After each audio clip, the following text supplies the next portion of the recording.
Welcome to NeuroNights. NeuroNights is for anyone who wants to learn more about brain injury survivors, research, and clinical care. Thank you and enjoy the episode. Welcome to NeuroNights. My name is Kadar Hiremath, and I'm here with Richard Tinapple from the OSU Wexner Medical Center's Chaplaincy program. So, Richard, welcome. Thank you. Glad to be here. Yeah. So this is sometimes a big conversation. Maybe it's a smaller conversation than I think, but we always talk about the idea of domains of wellness, and spiritual wellness is a big one of those. I think for a lot of people, it is a part of their lives. And so when we think about health, we've got to be thinking about that domain as well. And so I'm curious to just kind of pick your brain about what it is to be a chaplain, what it is to be spiritual, how that affects your health, and more ways that can support a person who is surviving brain injury. Yeah, sounds great. Awesome. So let's just kind of get to know you. So you are in charge of the chaplaincy program at the Wexner Medical Center. So how did you get into this work? What's sort of your story? Yeah, so I was involved in church and went to get my master's of divinity, which is just a theological degree, and didn't really know what I was going to do with that. Figured I'd work in the church, but then after doing a couple internships, I kind of felt like, that doesn't really do it for me. I wanted to be with people. I felt like I was gifted or had a disposition to be with people in really hard situations. And so there are a few moments in the church where I got that, where I was like, people would come in off the streets and it would be like a really hard situation. And I felt like I could meet with them there. I wasn't very anxious about it. Could provide good empathetic support. So I was like, where does that work? Where else can you do that? If wasn't getting a lot of opportunities in the church, which then led me to try chaplaincy. So I just tried what was called an internship training program, part-time. And I would say after the third day, I loved it. I knew I was like hooked. And I really didn't know what I was getting myself into with chaplaincy, but in trying it out and getting to meet with people, seeing the vast array of different belief systems and how people make meaning, and every visit was different and unique. I just loved it. And I was like, yes, this is what I'm supposed to be doing. And then my understanding of what all that was evolved as I got to know more about spirituality and kind of the chaplain's domain is that spiritual world. So it was I've been doing chaplaincy I was at the bedside 8 or so years, been in management 2.5. So I'm kind of the operations guy at the Wexner Medical Center. I do have a report to a director who oversees the education side and the operations side. So, but it's fun, and I always found chaplaincy fun. And that sounds weird because it's such a heavy work. Sure. But I loved just every patient is different and unique, and you learn something from them, and you are supporting them in those hard moments. So it was just very life-giving, I would describe it as. That's awesome. And that's a really interesting way to describe that, right? Because I think we sometimes associate chaplaincy with really those difficult moments. And if you're in the hospital setting, we're talking life and death. And so, I always assumed it was a very hard job, mentally challenging job. And you're coming at it, as you said, right, from a place of empathy and service and wanting to help other people. So, as you kind of get into this, you said you learned a lot, right, in your first few days and then early years in chaplaincy. You had the master's in divinity. What were those early learning pieces about spirituality or faith or different practice and how you connect that were new to you in chaplaincy?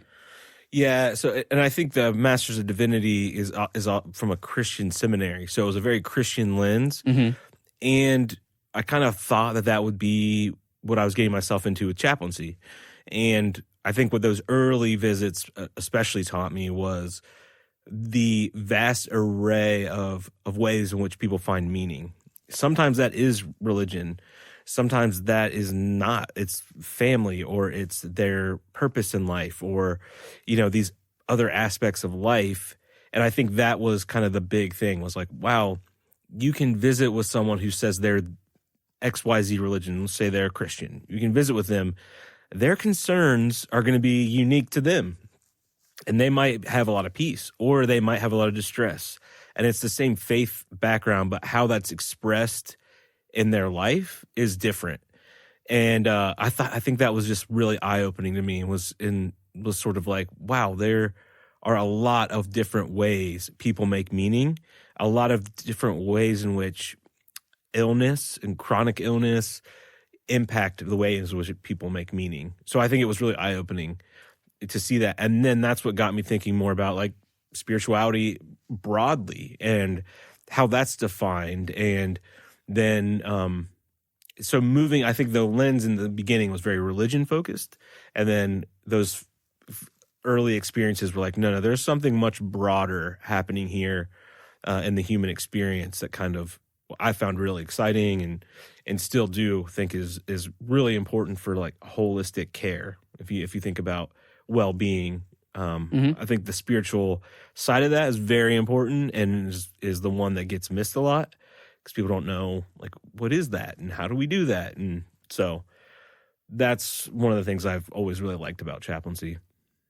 That's really interesting, because I don't know how else you learn those kinds of things other than being in a different room, multiple times a day, meeting different kinds of people, and kind of building that awareness and the Rolodex in some ways of, as you said, the way that people make meaning. And I'm really curious about, you said that a few times, why that phrase? Well, so when they've looked at, researchers have looked at spirituality, and then kind of spirituality, the way in which it's defined or thought about in a lot of studies, they've asked thousands of people, and it kind of boils down to several buckets, which are like connection to self, connection to other people, connection to the transcendent, or those things that are bigger than yourself, connection to meaning and purpose. And I think meaning is infused in all of that.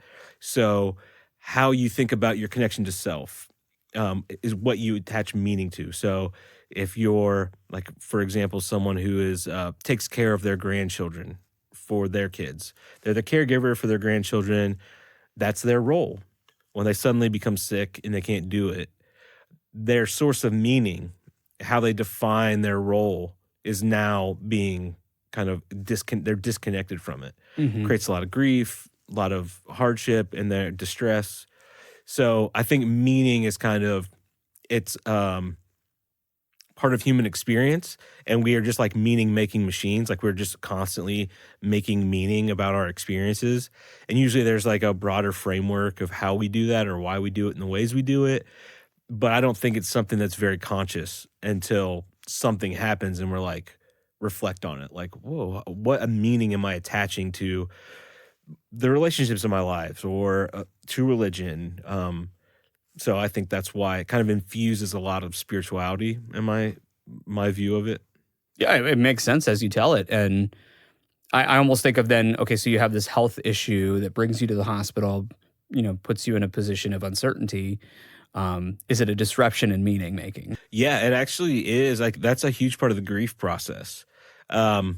Because if you're used to making meaning in a certain way and suddenly it doesn't work anymore, that doesn't work for you, or this thing that you've been connected to, you're suddenly disconnected from, then there's this process of grieving. I have to grieve what I've lost. I have to grieve that connection and hopefully reorient to a new meaning or a new philosophy of how I do that.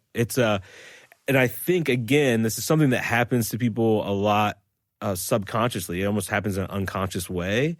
People just learn to, like, kind of like through a glass darkly, almost like they work their way through it without being able to really see.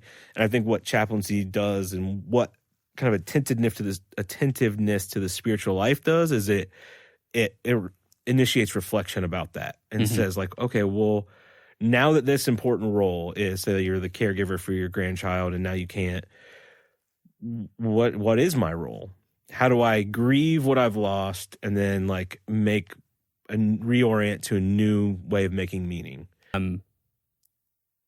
So let me jump over to we talked a little bit about meaning, right, and kind of defined why that is a sort of central theme for the work that you do. But we also talk about faith and spirituality, and there's a lot of different terms, religion. Mm-hmm. Can we kind of define what those domains are? Yeah. And then how do each of those affect the way that you provide chaplaincy services? So I think of spirituality as kind of the overarching umbrella. So like spirituality is like this idea of connection to these important aspects of life, how you experience connection to self, to other people, to the transcendent, those things that are beyond, to meaning and to purpose. So spirituality is this big umbrella, encompasses all of those aspects of human experience. And some people, and I think falling under that is the religion. And religion is kind of infused in that. If religion is an important part of your life, you're going to experience that, how you connect to the transcendent. You're going to experience that in how you connect to other people if you have a faith community. So I think religion can be infused in that. But like, for example, one of my good friends, part of a church, part of a small group, but a key source of community for him is a rec hockey team he's on.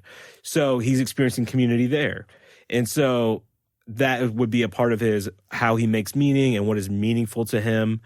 So I think as a chaplain, what I'm always trying to do is assess what is going on with the patient, and with this broader view of spirituality, and sort of like, where is the distress? Where are those connections that are disconnected or inhibited, or like, and a lot of times it is religion. There is a lot of what we would call like theological, like reflecting on what you think about God in the midst of this pain, which people, depending on their faith tradition, can feel guilty about. They can feel like they're sinning because they are not, because they're having these questions. They can feel like, I'm not supposed to be sad. I have faith. And so reflecting on that with them, some people will be like, no, I'm good. My faith is good. What I'm really sad about is XYZ, is I can't get out in nature. No, my faith is fine. I feel like God's providing me a lot of strength, but I really am sad I can't go for walks in the park, So what I always am trying to do as the chaplain is assess, like, what is the connection that's being kind of that's disconnected? Like, what's the thing? Is it their role? Is it are they going through the meaning-making process? Like, how do I make meaning out of this horrible thing? Is it theological based? Is it like, why is God allowing this to happen to me? Or some people don't even ask that. They're just angry at God. And there's just like, am I allowed to be angry at God? And so it creates there are so many different like ways that plays out. So that's what I'm assessing as the chaplain. I was like, okay, what is the issue for this person? And it changes day to day. Like, it could be, I have a lot of peace. God is good. And next day, like, I'm so mad at God right now. And you're like, wait a minute, what happened? There's a dynamic situation that they're in, right? Yeah. So it changes. Yeah.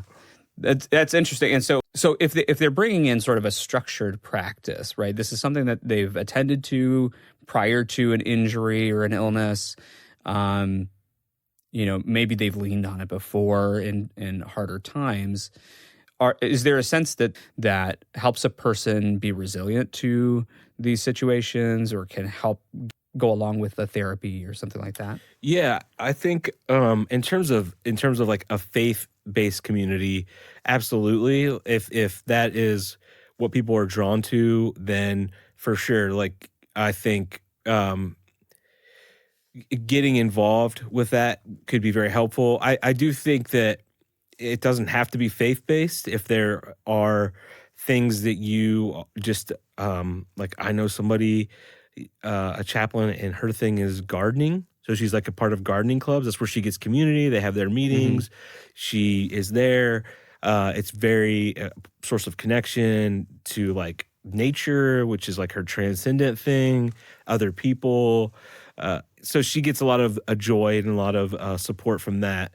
But I think like religion, it can be because it has the structure, it has the community. There are practices, prayers. Like, we have a Buddhist chaplain who has, like, one of her things is mantras. She has a lot of mantras, and those sorts of things, I think, can help you when you do go through something difficult. And I think what research shows, especially with cancer care, is that people tend to lean on their faith more. And I think they get that connection to the thing that's bigger than them, to other people. They pray and meditate. And so it helps them that way. I know a lot of Catholic patients love the rosary. Sure, yeah. Because the rosary is like this tangible, mindful prayer that they just do as they pray the rosary. So I think those things really help and can help before. But it's also about figuring out what is that for you. Like, it doesn't, if religion's never been your thing, then are there other communities you want to be involved in? Is it practicing mindfulness? Those sorts of things. Sure. Well, and it's interesting because you talk about so mantras, right? It's a little self-talk, and it's a little, kind of metaphor to bring you back. Maybe there's humility in it. I like the rosary piece, right? Because it's both saying something and also doing something that's tangible, physical. There's elements of therapeutic practice like psychotherapy in here because we're really asking big questions. We're asking how you feel, what's important to you. So there's a lot of analogs for what we might call other domains of health and wellness. So you've got people who are typically going to be going through some sort of uncertainty because of a health-related concern. What kind of effects do you see on a person who re-engages or begins spiritual practice of some kind when they have those health effects? Yeah, I think that, there's research about spirituality and how spirituality helps people cope, and how people, when they are in tune with spirituality, it helps them recover faster. And as I mentioned with cancer care in particular, it seems to be something that people go to and helps with their well-being. So I think it's probably something that can be studied in other areas and would show similar results.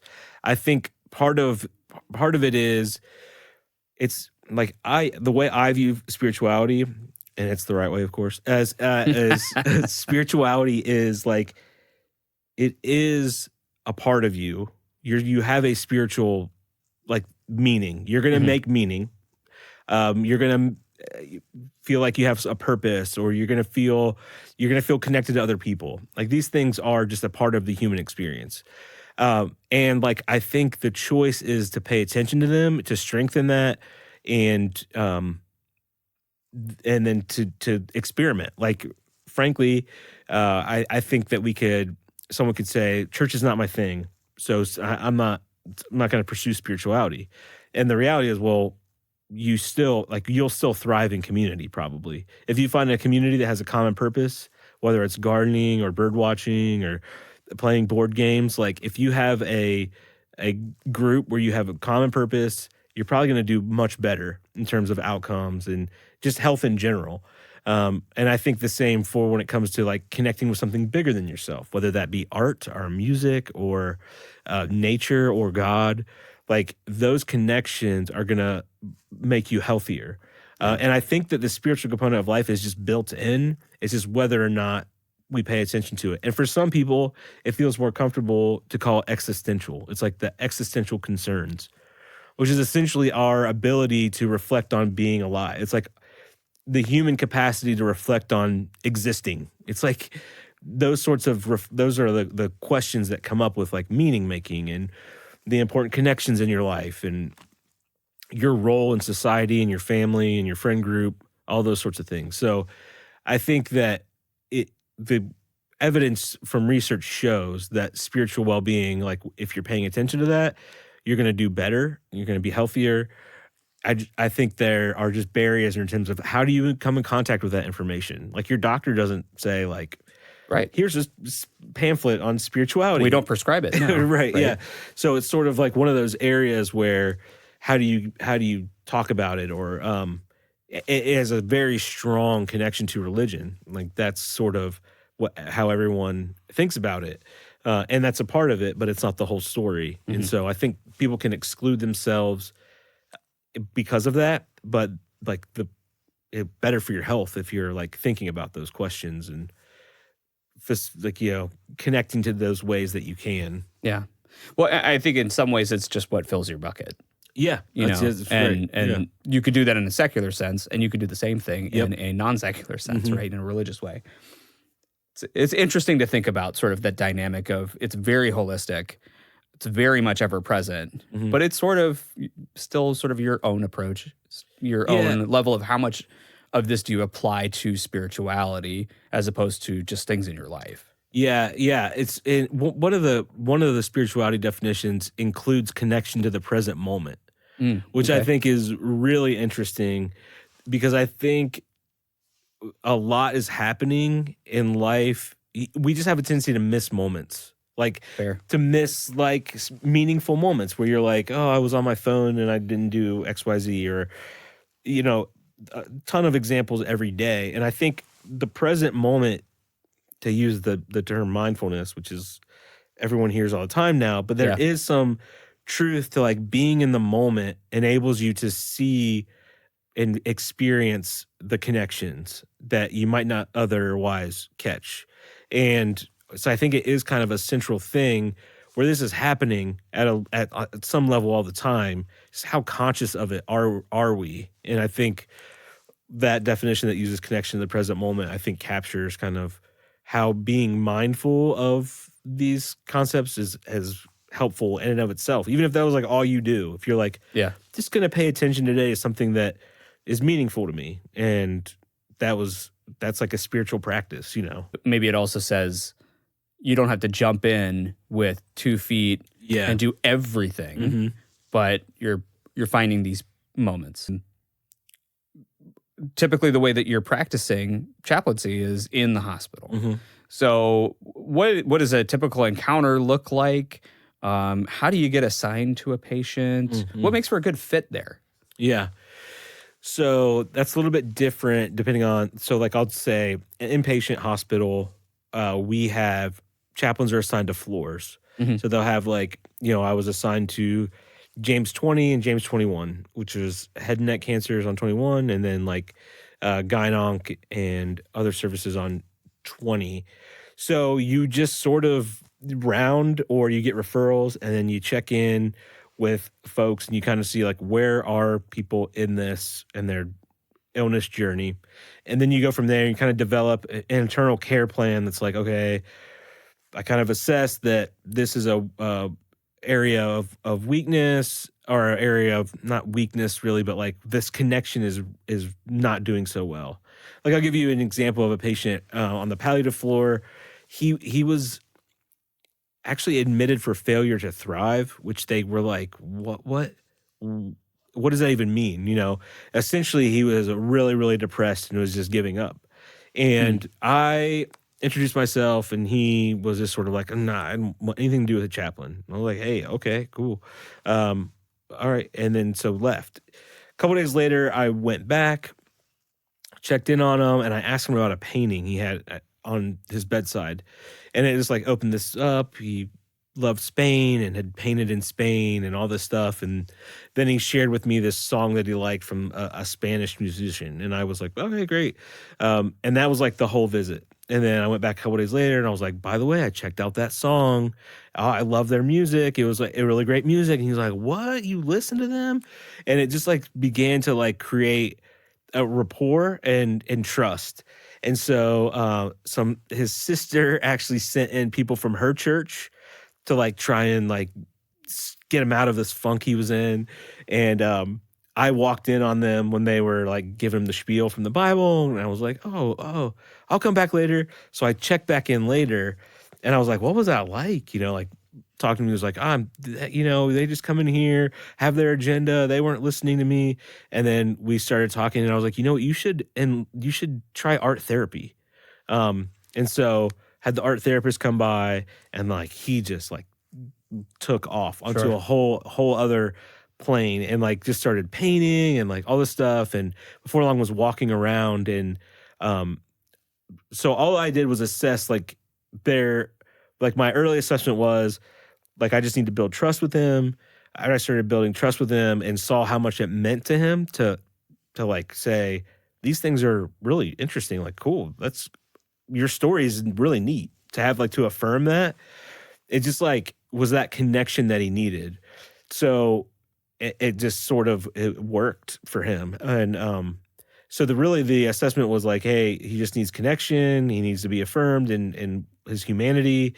And then when he had that, he could actually engage with art therapy, which helped him unload a lot of what he's going through. So it was just a really interesting, like, example of how I just checked in on him, and then based upon what I saw in the visit was like, this is how I'm going to tailor my other visits to him. That's like inpatient. That's honestly, inpatient is pretty rare because people aren't in the hospital. Like, people are in the hospital a long time, but like the average, it's like 48 hours and people are gone. Right. So he happened to be admitted for a lot longer, or they're admitted and they can't talk because they're in the ICU or something. So inpatient, it's more of like, hey, let me help you process. A lot of times it's grief therapy. Let me process, trying and identify, like, hey, I think this could help if you try this, but really connect them to resources, like whether that be like their church or mosque or something like that, so that they can continue that outside. Grief is a pretty central thing in brain injury. Mm-hmm. You know, we hear that a lot from survivors saying that they had to grieve the person that they were, or the life that they were living, right? The relationships that they had. So kind of all of the things that you're talking about with grief generically, even though you have not necessarily died, or, you know, in a family dynamic, right? The person you love has not died, but in some ways maybe they have. And so, you know, how do you help recover and also grieve? And so there's this kind of really interesting dynamic. And I think what you touch on is a lot of the social and emotional pieces that a person has to get through in the context of meaning making and religion. Mm-hmm. Yeah, and I think that one of the floors I covered in the James was James 21, which is the head and neck cancers, and we had a lot of brain injury from treatments. Mm-hmm. So I spent a lot of time with folks who were reorienting to who they were, and it's for them very disconcerting. It's very hard to go through that, and that's a very real struggle that I don't think a lot of people fully understand, what it's like to suddenly not remember things. Or I had a patient, I visited with her so many times and she never remembered me. And we had the same conversation, the same like working through of grief and loss. And it was like, we just had this conversation repeatedly. And it was, at one point she asked, like, have we met before? And I was like, we have. And I was really hard for her. And I did not lead with that because I was like, oh, I remember me from last time. I didn't want to initiate that. But I knew that's part of her grieving, is like she could not remember. So I think it's a very disconcerting, and it's also very real. I mean, I think grief in general is a universal human experience that we just ignore, like in a lot of ways. Yeah, we try not to deal with pain, right? Yeah, we try to avoid it. And so I think it makes it all the more jarring when there are big losses that were something like, oh, I need to grieve that. And it's like, yeah, you do. And reorient.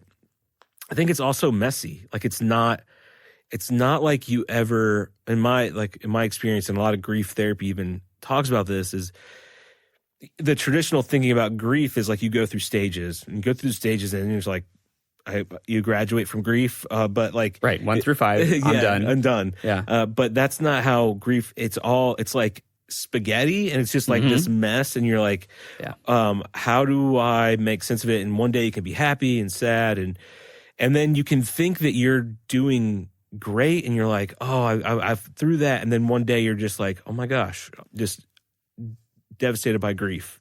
It's like, I think that is just, it's an up and down ongoing journey, and it's all the harder because we just don't acknowledge grief much at all. And I think it's it makes it way more difficult, I think, for people when they go through big loss. Yeah. And I think one of the things that brain injury survivors say is like you have to mourn that. And so I think the point is that you do have to pay attention to that grieving process. You have to put that effort in order to move forward. Yeah. Right.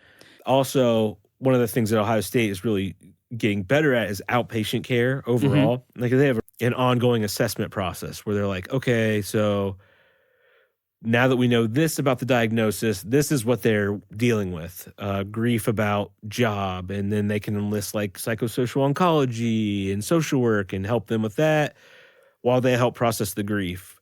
So there's a little bit more of that ongoing relationship in outpatient, which I think Ohio State in general is like investing a lot in other spaces as well in terms of outpatient care.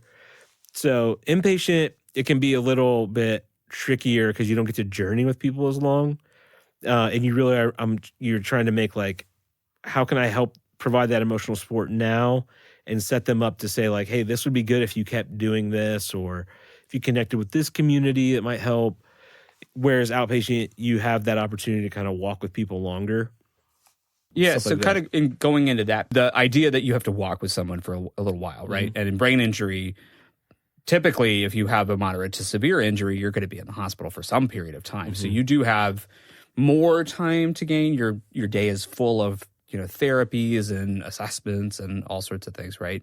That are common to a lot of chronic conditions in the hospital. But maybe then chaplaincy does serve a stronger, opportunity for them. And then kind of getting to that outpatient space of, in many ways, you're resource facilitating, right? And in particular, trying to find them, a home for community and connection and a village to support them. So if you didn't feel like there was a good fit, right? I mean, what kinds of domains are we thinking about? Like, obviously, me naively, I'm going to think, well, you're coming from a Christian background and maybe the patient is somebody who practices a different faith. So is that a bad fit, or is it not necessarily? Not necessarily. Like one of my all-time favorite patients who had a really extended, she actually asked for atheist philosopher. And there are atheist chaplains. We don't have one on staff, and we don't have any philosophers on staff. But, I responded, and, I felt it out. I knew she wasn't going to like want to talk immediately, but I was going to set her up to talk to my atheist, the chaplain who I know in Columbus, who's an atheist. It was during COVID, so we'd have to call. I checked in the next day, and they didn't get to connect. So I just asked her a few questions about how she was doing, how she was feeling about being in the hospital. And before long, we built a rapport and started talking. So I think she's someone that if I had deferred and just said, no, I'm not, she's atheist, she's not going to want to, it would have like ultimately ended up being a really good therapeutic relationship. So if I had done that, and sometimes there is the religion fit, like we have an imam on staff and he visits the Muslim patients.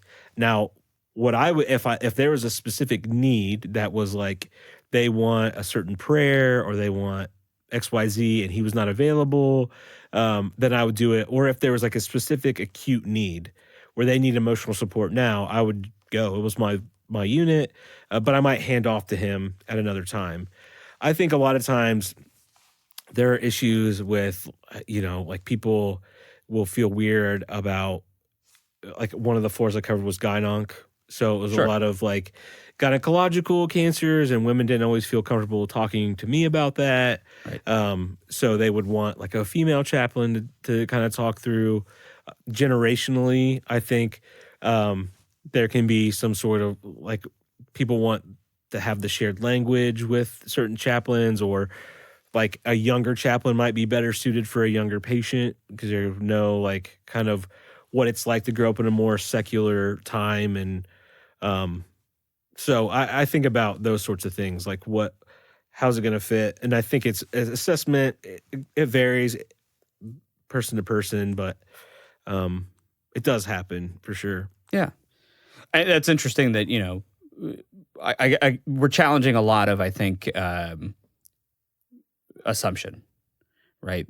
And I think we see that out in the news, and we sort of see that in culture as well as, religion can be divisive, and it's often a thing that we're instructed not to talk about, right? And here we have this opportunity to, I think, find somebody who can see you in a hospital setting or in a challenging part of your life. And I think sometimes we associate an agenda right, for sure, and rather than just connection, right, and building rapport, and that is something that we always instruct for brain injury survivors, is to find a clinician who works with you in those ways. And here, this is a different kind of clinician, right, and a different kind of therapy that we're putting people, potentially with. So, do you feel like people are receptive because of this background, right?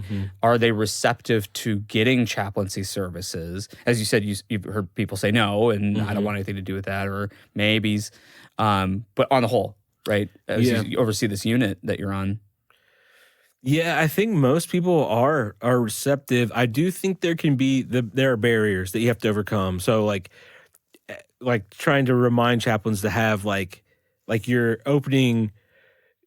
Like people in training often learn, like, what do I need to say if they say this? If they're like, oh no, a chaplain's here, and trying to be like, okay, like, I understand, but we are part of the care team and we're here for emotional support. So we are just checking in, having those like almost elevator speeches ready for when you face the pushback. And sometimes you can't overcome it. I mean, it just is what it is, but a lot of people are receptive, and especially if you approach it from a relationship based, like, you rounded earlier, you checked in on them, they said they didn't want anything, so you left, you came back a couple days later, they begin to trust you, that you're not just there. And in fact, one of the patients, she said to me, I'm ready for your spiel. And I was like, what do you mean? She was like, I'm ready for your pitch about Christianity. And I was like, oh, I don't have a pitch. Like, I'm literally here to just connect and support you how you need supported. And she was shocked by it. And we had met like over several days. And the whole time she had that narrative in the back of her mind. Right. And and I didn't even know it. And she still wanted to talk to me. So it's interesting. You do face that. But I think most people are receptive, even if you have to educate. I think especially with younger patients, you have to educate. Like, they're like, what is a chaplain? And you're like, well, we're just here to provide spiritual support. Like, what's meaningful to you? That can be hard to be in the hospital. So there are some barriers, but a lot of people are receptive. And I think one of the things that helps build rapport with chaplains, to be honest, is like, most people on your care team, you can't say no to. We can't like kick out of your room, because like if the doctor comes by, you're not going to say agency. No, I want to see you, doctor. Everyone's like, I want to see the doctor. And a chaplain comes by, and they have the ability, if they don't feel like, to just say no. I don't want to talk to you today. And it's like, okay, see you later. We're always here. Just let your team know if you want to talk. I'll be back in a couple of days. And something about that, I think, builds trust, because they're like, oh, he respected. Yeah. He didn't like, he or she didn't like, oh no, I'm here. I gotta give you my pitch too, like everybody else. I think it like helps people build trust, and they know that if they don't want to talk, they don't have to, and you'll respect it. And I imagine it also goes with practice, that you're not showing up at 6 a.m. blasting the lights on without knocking. That's right? true. Yeah. the least of the. We've talked so much about community, and some internal questions, right? Big questions as well.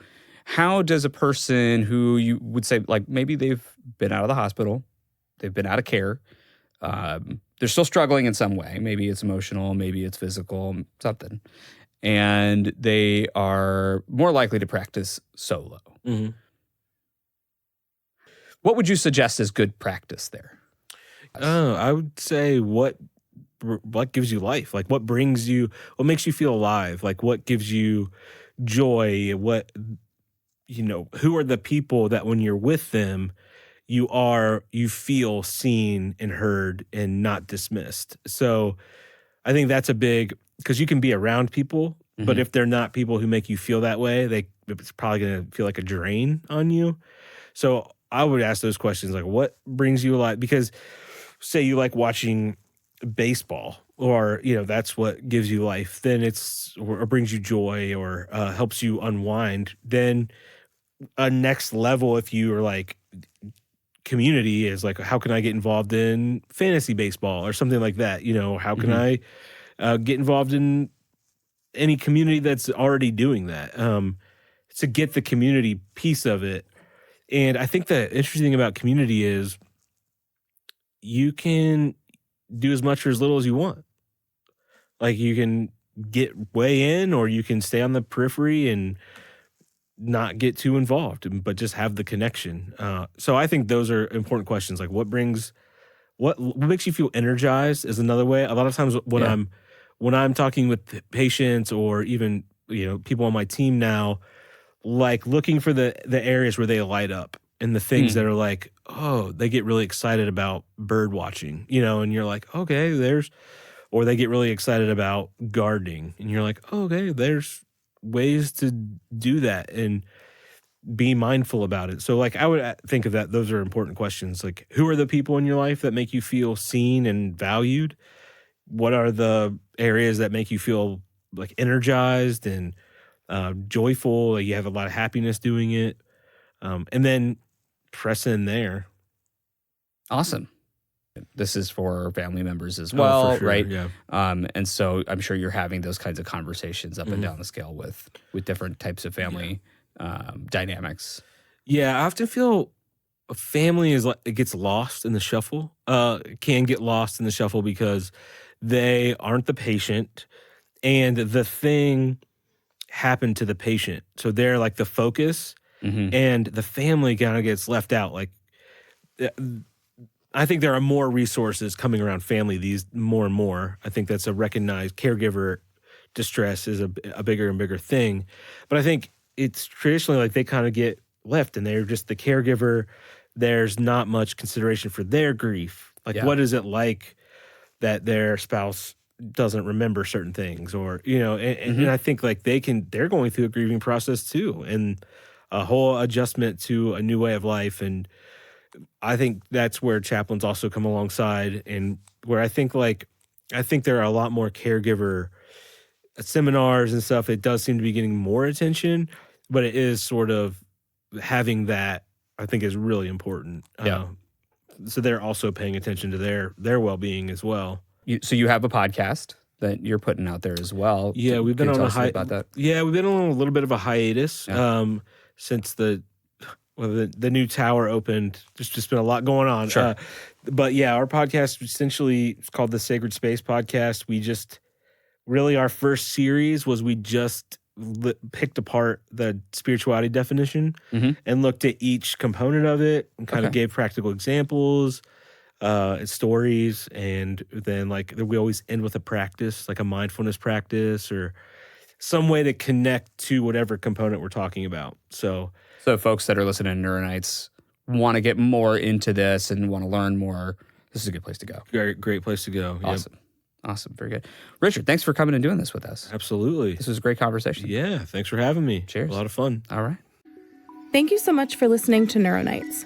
This effort is sponsored by the Center for Brain Injury Recovery and Discovery at The Ohio State University and is supported by our partners, Buckeyes Raising Awareness in Neuroscience and the Ohio State Wexner Medical Center. Each month, we release a podcast episode about a brain injury topic. We host a virtual live Q&A with our podcast guests, and then we host another virtual session with the brain injury survivors sharing their story. Please find more information about this effort at go.osu.edu/neuronights. Sign up for our emails there and be on the lookout for live Q&A details with our podcast guests. You can find us on Spotify and YouTube to listen to previous episodes. Join us again next month.